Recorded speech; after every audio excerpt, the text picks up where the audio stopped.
मित्रों नमस्कार। ज्योतिष के मेरे YouTube channel DK astro world में आपका हार्दिक स्वागत है। आप जानते हैं कि भारतीय संस्कृति में विवाह संस्कार 16 संस्कारों में से सबसे महत्वपूर्ण संस्कार है। प्राचीन समय से ही ज्योतिष के पैरामीटर्स के तहत हम वर कन्या की कुंडली मिलान का कार्य करते आ रहे हैं। वर कन्या के अष्टकूट मिलान का प्रचलन हमारे भारतवर्ष में है, लेकिन उसके साथ साथ कुंडली मिलान में मंगल दोष का भी अपना महत्व है। मंगल दोष क्या होता है, कब कब होता है,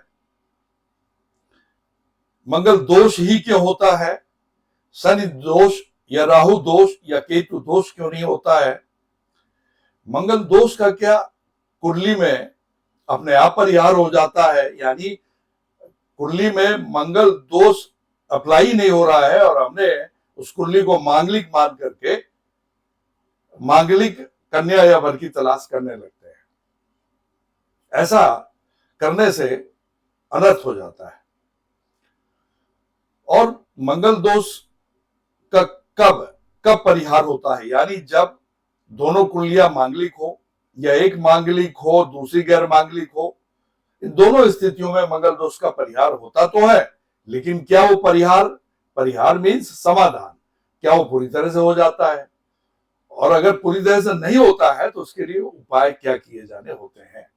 तो साथियों, मैंने इस वीडियो के साथ मंगल दोष के बारे में बनाए गए अपने पिछले वीडियो का लिंक दिया है।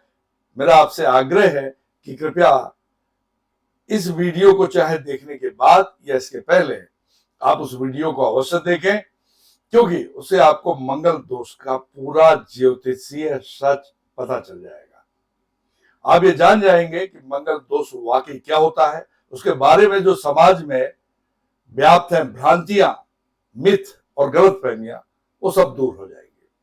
बहुत ही वो रिसर्च के बाद उसको तैयार किया गया था और उसमें मैंने प्रॉमिस किया था कि मैं आपके लिए विस्तृत उपाय भी मंगल दोष के बारे में लेकर के एक वीडियो बनाऊंगा। उसी क्रम में आज का वीडियो उन्हीं उपायों के बारे में है। तो साथियों, मंगल दोष समाप्त हो जाता है कई स्थितियों में और नहीं भी होता है, कभी हल्का होता है, कभी भारी होता है। मान लीजिए कि एक वर या कन्या, इनमें से किसी एक का मंगल भारी है, दूसरे का हल्का है, तो भारी जातक का मंगल हल्के मंगल वाले जातक पर अवश्य प्रभाव डालेगा। कई बार क्या होता है, मजबूरी होती है प्रेम विवाह में, या माता पिता चाहते हैं कि ये शादी हो जाए, ये समाज की अन्य कई स्थितियां हैं कि साहब एक मांगलिक कुंडली है, गैर मांगलिक है, फिर भी विवाह हो जाए। तो ऐसी स्थिति में क्या उपाय किए जाने चाहिए, इन सब का वर्णन, जिक्र, चर्चा आज के इस वीडियो में हमने किया है। मांगलिक वर कन्या में से दोनों के बारे में कोई ना कोई दोष उपस्थित है कुंडली में, तो उसके द्वारा किए जाने वाला पहला उपाय क्या होगा? सबसे पहला उपाय, और यह उपाय किया जाना है शादी से पहले। वर कन्या द्वारा स्वयं अथवा किसी विद्वान पुरोहित या पंडित के द्वारा महामृत्युंजय मंत्र का 1.25 लाख बार जप किया जाना चाहिए, कराया जाना चाहिए। स्वयं करें वर कन्या या किसी पुरोहित या पंडित से यह जाप कराएं, और यह शादी के पहले करना है। महामृत्युंजय मंत्र भी लिखा हुआ है, यह भोलेनाथ को समर्पित है। ओम त्र्यंबकम यजामहे सुगंधिम पुष्टिवर्धनम उर्वारुकमिव बंधनान मृत्योर्मुक्षीय मामृतात्। तो इस मंत्र का 1.25 लाख बार जाप कराने से मंगल दोष की मात्रा में भारी कमी आ जाती है। साथियों, ये चीज समझनी आवश्यक है। अगर आप ऐसा करेंगे तो इससे शादी के बाद मंगल दोष के कारण उत्पन्न होने वाली समस्या में कमी आएगी। साथियों, कई बार क्या होता है, अब देखिए मंगल अलग अलग भावों में अलग अलग परिणाम देता है। पहले भाव का मंगल बहुत भारी होता है, दूसरे भाव का आंशिक मंगली कहलाता है, चौथे भाव का आंशिक मंगली है, सातवें भाव का भारी मंगली कहलाता है, आठवें भाव का मंगल भारी मंगली कहलाता है, 100% वाला है, और 12वें भाव का मंगल आंशिक मंगली कहलाता है। तो इन्हीं सब चीजों को देखते हुए क्या होता है कि यदि आप इन उपायों को शादी के पहले और या शादी के बाद, कुछ इनमें से कुछ उपाय शादी के पहले करने होते हैं और कुछ बाद में।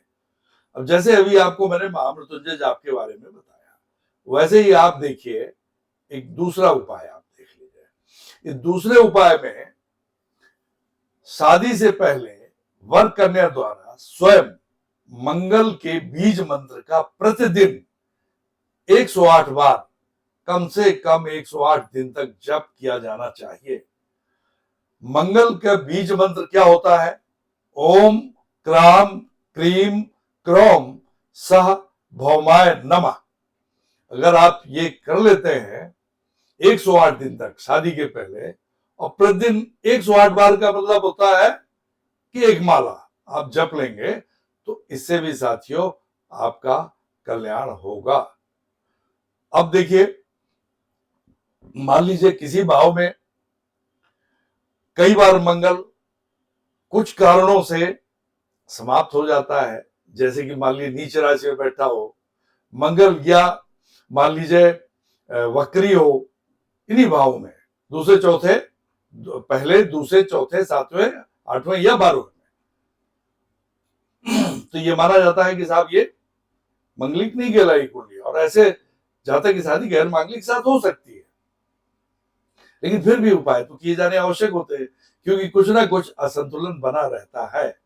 तो आपको अभी ये दूसरा मंत्र बताया गया था, अब आप देखें ये तीसरा मंत्र शादी से ही पहले, ये उपाय सब शादी के पहले के हैं। वर कन्या द्वारा स्वयं मंगल के अंगारक मंत्र का प्रतिदिन 7 बार, कम से कम 108 दिन तक जप किया जाना चाहिए। अब मंगल का अंगारक मंत्र क्या है? ओम अंग अंगारकाय नमः, ओम अंग अंगारकाय नमः। तो साथियों, यदि इस मंत्र को आप करते हैं तो निश्चित तौर से आपके मंगल दोष के कारण उत्पन्न होने वाली समस्याओं में कमी आएगी। अब कई बार क्या होता है कि साहब दोनों में अलग अलग योग होता है। मान लीजिए कि एक मांगलिक है और दूसरे के उन्हीं मांगलिक भाव में पाप ग्रह या क्रूर ग्रह बैठे हैं, तो भी मंगल दोष समाप्त हो जाता है ना साहब। तो ऐसे केस में भी आपको फिर भी उपाय करना होता है, क्योंकि मंगल दोष के बारे में जो व्यवहारिक अनुसंधान से पता चला है, व्यवहारिक कुंडलियों का विश्लेषण करने से, यद्यपि समाप्त तो होता है ज्योतिषीय ग्रंथों के अनुसार, लेकिन वो कभी मतलब कुछ ना कुछ बना रहता है। और मंगल दोष का जातक वो स्वयं को भी नुकसान पहुंचाता है, अपने माता पिता को भी पहुंचाता है, अपने मित्रों को भी पहुंचाता है, अपने भाई बहनों को भी पहुंचाता है, और सबसे अधिक अपने जीवन साथी को पहुंचाता है। इसलिए साथियों, इन उपायों को किया जाना बहुत आवश्यक होता है। इसी क्रम में आप चौथा उपाय देखें। शादी से पहले और शादी के बाद भी वर कन्या द्वारा स्वयं प्रतिदिन हनुमान चालीसा का पाठ किया जाना चाहिए, और प्रतिदिन निम्नलिखित मंत्र का 108 बार जप किया जाए। यह हनुमान मंत्र है, और वो क्या है? ओम हनुमते नमः। इसका 108 बार जप, यानी एक माला पूरी प्रतिदिन करनी है। और वर कन्या का मतलब यह है कि जो मांगलिक वर या मांगलिक कन्या हो उसके द्वारा। यहां इसका अभिप्राय साथियों ये है, आपको ये समझना होगा। अब आप देखिए, कई बार ऐसा भी ज्योतिष ग्रंथों में उल्लेख है कि यदि वर कन्या की आयु 28 वर्ष पूरी हो जाती है और उनकी कुंडली में मंगल दोष है, तो मंगल दोष को पूरी तरह से समाप्त माना जाता है। ये सच भी है, मंगल दोष कम हो जाता है, लेकिन पूरी तरह से समाप्त नहीं होता है। इसलिए उपायों का अपना अलग महत्व है। इसी क्रम में आप देखें कि आप इसमें क्या करेंगे साहब कि आप तांबे की शीट पर मंगल यंत्र बनवाकर पूजा स्थल पर रख देंगे, घर के मंदिर में आप अपने, और प्रतिदिन उसकी पूजा अर्चना करने के बाद मंगल स्तोत्र को 7 बार पाठ करेंगे। मंगल स्तोत्र बड़ा होता है। यहां पर हमने केवल शुरू की 2 पंक्तियां ली है मंगल स्तोत्र की, और अगर आप केवल इन दोनों पंक्तियों को ही करते हैं तो साथियों पूरा कल्याण होगा। पूरा आपको मंगल स्तोत्र करने की कोई आवश्यकता नहीं है। यहां देखिए, इसको पढ़िए। गणाधिपो, सबसे पहले गणेश भगवान को याद किया गया है, देवताओं के देवता गणेश भगवान को। भानु शशि, भानु मतलब रवि, सूर्य, सारे ग्रह, उनकी पूजा अर्चना की गई, उनका नमन किया गया है, उनको प्रसन्न करने का प्रयास किया गया है। भानु मीन्स सूर्य, शशि मीन्स चंद्रमा, धरा सुतों का मतलब मंगल, बुधों का मतलब बुध ग्रह, गुरु का मतलब गुरु बृहस्पति, भार्गव का मतलब शुक्र वीनस, सूर्य नंदन का मतलब शनि, और राहुश्च केतुश्च, ये आप देख रहे हैं, ये राहु और केतु। परे 9 ग्रहाय वह पूर्ण मनोरथम सदा, यानी पूरा श्लोक जो आपको 7 बार पढ़ना है, मंगल यंत्र आप बनवा लें किसी पुरोहित से, पूजा स्थल पर रख दे, प्रतिदिन इसकी पूजा अर्चना करें। और क्या करेंगे? 7 बार गणाधिपो भानु शशि धरा सुतो बुधो गुरु भार्गव सूर्य नंदना राहुश्च केतुश्च परे 9 ग्रहाय वह पूर्ण मनोरथम सदा। ठीक है साथियों, अब यही कहने का आशय यह है कि मंगल दोष पहले भाव में, 7वें भाव में और 10वें मंगल दोष पहले भाव में यदि मंगल है, या 7वें भाव में या 8वें भाव में, तो मंगल दोष 100% होता है, बहुत भारी माना जाता है। इसलिए सामने वाली भी कुंडली कन्या या वर की इसी प्रकार की होनी चाहिए। यदि किसी जातक का मंगल वर का मान लीजिए या कन्या का पहले में, 7वें में, 8वें में है, तो अपोजिट कुंडली जो आपकी आएगी कन्या या वर की, उसमें भी या तो पहले में हो या 7वें में, 8वें में, तब तो लगभग वो बैलेंस हो जाएगा। यदि ऐसा नहीं है, वो दूसरे में है या चौथे में है या 12वें में है, तो साहब उसमें क्या होगा? वो आंशिक मंगली होगा, और ये जो भारी मंगली जातक है वो आंशिक मंगली जातक पर बुरा प्रभाव डालेगा, और उसी से वैवाहिक जीवन कष्टमय हो जाएगा, कष्टप्रद हो जाएगा। तो साथियों, इस चीज को समझना जरूरी है। अब आप देखें अगला उपाय। इस उपाय के तहत आप ये देखिए, प्रत्येक मंगलवार को अपने सामर्थ्य के अनुसार, जो भी आपकी क्षमता हो, निम्नलिखित वस्तुओं का मंदिर में दान कर दें। चना, गुड़, लाल कपड़ा या वस्त्र, मसूर की दाल, धन, तांबा, सोना, ये सब मंगल के प्रिय सामान या वस्तुएं हैं। यदि आप इनको दान करेंगे तो मंगल के प्रसन्न होंगे और आपको कम से कम कष्ट देंगे। साथियों, इस बात को आपको ध्यान रखना अति आवश्यक है। कई बार क्या होता है कि आप ये देखिए कि मंगल ग्रह क्यों कष्ट देते हैं? क्योंकि पहला, दूसरा, चौथा, 7वां, 8वां, 12वां भाव ये संवेदनशील भाव है, और यहां पर यदि मंगल के अलावा अन्य क्रूर ग्रह बैठे हो, शनि या राहु या केतु या सूर्य, ये भी आपको कष्ट देंगे। कहने का आशय यह है कि जब भी मंगल दोष का आप निर्धारण करें तो केवल आप मंगल की स्थिति को मत देखें, आप ये भी देखें कि साहब बाकी जो क्रूर या पाप ग्रह है वो कहां पर बैठे हैं। ठीक है साथियों, और इसी को ध्यान में रखते हुए अब आप अगला उपाय देखें। इसमें मांगलिक वर कन्या द्वारा किए जाने वाले उपाय, ये हमने 7वां नंबर लिया है। जब वर मांगलिक हो और कन्या गैर मांगलिक हो, तो ऐसे वर का वास्तविक शादी से पहले गंधर्व विवाह पुरोहित की सहायता से तुलसी के साथ कराया जाना चाहिए। गंधर्व विवाह शादी के पहले, वास्तविक शादी के पहले, याद रखिए आप। और इसका मतलब यह है कि वर मांगलिक हो, कन्या गैर मांगलिक हो। इसके अलावा यह भी हो सकता है कि वर का मंगल भारी हो और कन्या का मंगल हल्का हो, तब भी यह आपको उपाय करना है। साथियों, दूसरे में आइए, जब कन्या मांगलिक हो और वर गैर मांगलिक हो, तो ऐसी कन्या का वास्तविक शादी से पहले गंधर्व विवाह पुरोहित की सहायता से पीपल के वृक्ष या कुंभ, जल से भरा हुआ कुंभ या घड़ा, मिट्टी का घड़ा, या विष्णु जी की प्रतिमा, भगवान विष्णु की प्रतिमा के साथ कराया जाना चाहिए। ये गंधर्व विवाह माता पिता की अनुपस्थित में होना चाहिए, यानी उस विवाह के दौरान, गंधर्व विवाह के दौरान माता और पिता को वहां पर उपस्थित नहीं होना चाहिए और न ही उनके द्वारा कन्यादान किया जाना चाहिए, क्योंकि माता पिता द्वारा कन्यादान एक बार ही किया जाता है और वो किया जाएगा जब वास्तविक शादी होगी। और ये सब चीजें पुरोहित को पता होती हैं। आप पुरोहित, जेन्युइन पुरोहित लीजिए, विद्वत पुरोहित लीजिए, जो विद्वान हो, मनीषी हो, उनको कंसल्ट करिए। वो ये वर के मामले में तुलसी विवाह कराएंगे और कन्या के मामले में पीपल वृक्ष या कुंभ या विष्णु जी की प्रतिमा से विवाह कराएंगे। ऐसे केस में मंगल दोष लगभग समाप्त हो जाएगा और वैवाहिक जीवन सुखमय रहेगा। साथियों, ये चीज जाननी अति आवश्यक है। कई बार ये कहते हैं कि यदि मांगलिक कुंडली है और मंगल, आप जानते हैं, जब पहले, दूसरे, चौथे, सातवें, आठवें या 12वें बैठा होता है तो मंगल दोष लगता है। लेकिन ज्योतिष ग्रंथों में पुख्ता प्रमाण है और व्यवहारिक दृष्टि से भी ये देखा गया है कि यदि इन्हीं भावों में वर या कन्या की कुंडली में, गैर मांगलिक वर या कन्या की कुंडली में यहां पर शनि बैठा हो इन्हीं भावों में, यानी मांगलिक कुंडली के अपोजिट आप एक कुंडली गैर मांगलिक से आपको शादी करनी है और इन्हीं भावों में पहले या दूसरे या चौथे या सातवें या आठवें या 12वें में अगर मान लीजिए शनि बैठा हुआ है तो मंगल दोष समाप्त माना जाएगा, यानी कम हो जाएगा उसका प्रभाव।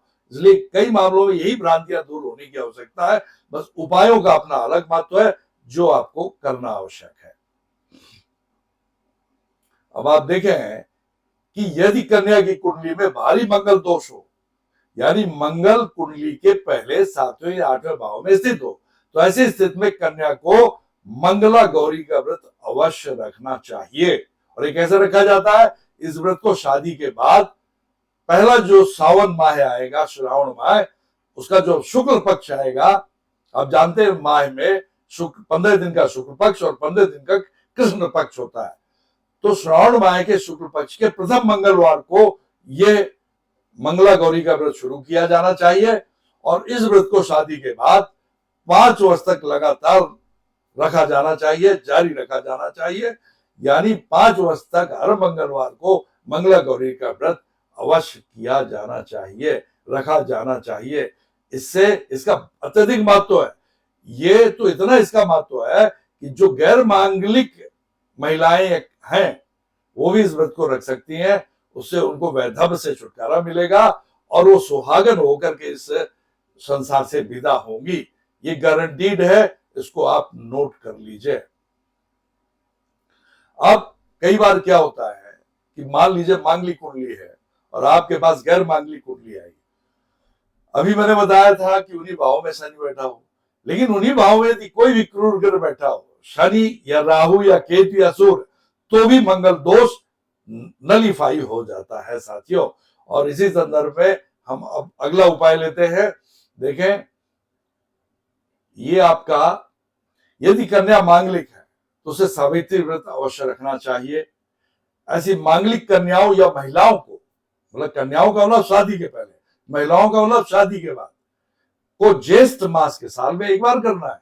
ज्येष्ठ मास आना है एक बार, उसके कृष्ण पक्ष की, कृष्ण पक्ष अभी बताया 15 दिन का शुक्ल पक्ष जो शुभ माना जाता है, कृष्ण पक्ष अशुभ माना जाता है।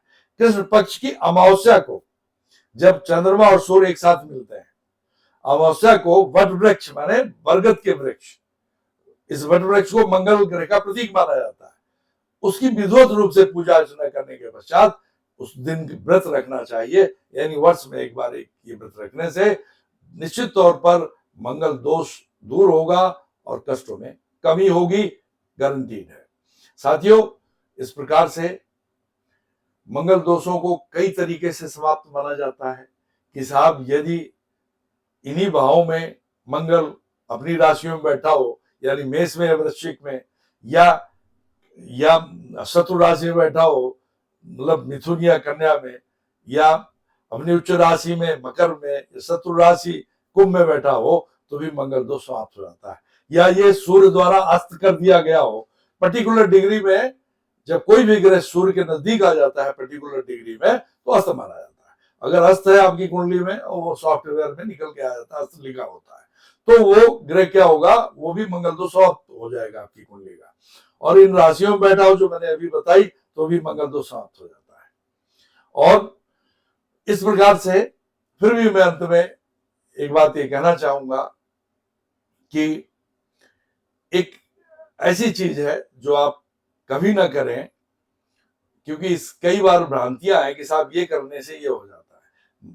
मांगलिक वर कन्या को मूंगा, कई बार कहा जाता है ना, मंगल को मजबूत करने के लिए मूंगा पहनिए, अच्छी बात है, और मंगल को आप पहन सकते हैं, लेकिन तब पहन सकते हैं अगर मंगल दोष ना हो, यानी इन भावों में ना बैठा हो मंगल। बेशक योग कारक मंगल हो आपका, लेकिन यहां ना बैठा हो, क्योंकि इन भावों में बैठकर वो नुकसान दे सकता है।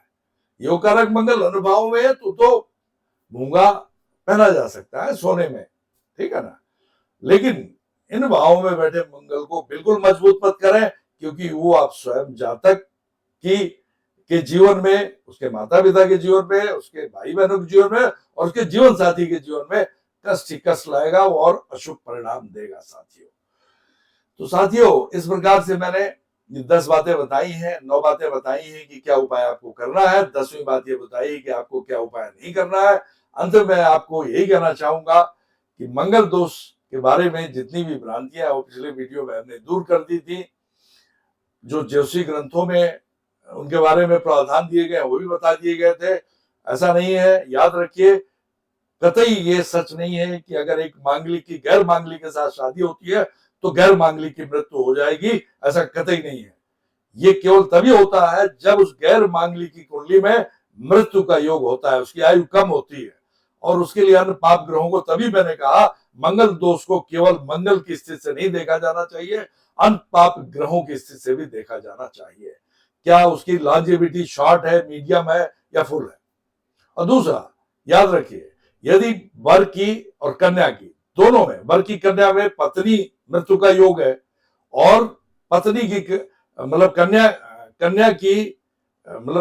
कन्या की कुंडली में पति की मृत्यु का योग है, और अभी मैंने बताया कि पति की कुंडली में मतलब वर की कुंडली में पत्नी की मृत्यु का योग है, तो ऐसे लोगों की भी शादी हो सकती है। तथापि जो मैंने आपको उपाय बताए ये किए जाने अति आवश्यक है, क्योंकि मंगल दोष का कुछ ना कुछ असंतुलन बना रहता है, ऐसा व्यवहारिक कुंडलियों में देखा गया है और पाया गया है, तभी आपको ये बात बताई जा रही है।